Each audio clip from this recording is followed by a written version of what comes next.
গত ৪ আগস্ট ছাত্র জনতার বিরুদ্ধে রাজপথে অবস্থান নেয়া কাশিমপুরের আওয়ামী লীগ নেতা আব্দুল আলীম এখনও বহাল তবিয়তে।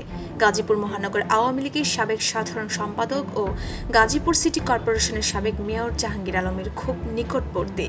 তবে আশ্চর্য বিষয় যে এখন পর্যন্ত তার নামে কোনো মামলা হয়নি।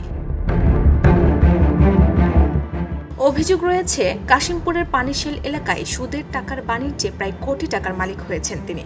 আরও হয়েছে বাড়ি, সম্পদ, আওয়ামী লীগের রাজনৈতিক অবস্থান।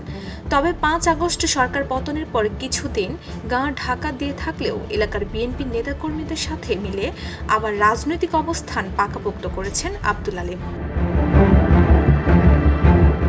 তার সুপারিশে তৃণমূল পর্যায়ে অনেক আওয়ামী লীগ নেতাকর্মীদের গ্রেফতার করেছেন বলেও অভিযোগ ওঠে।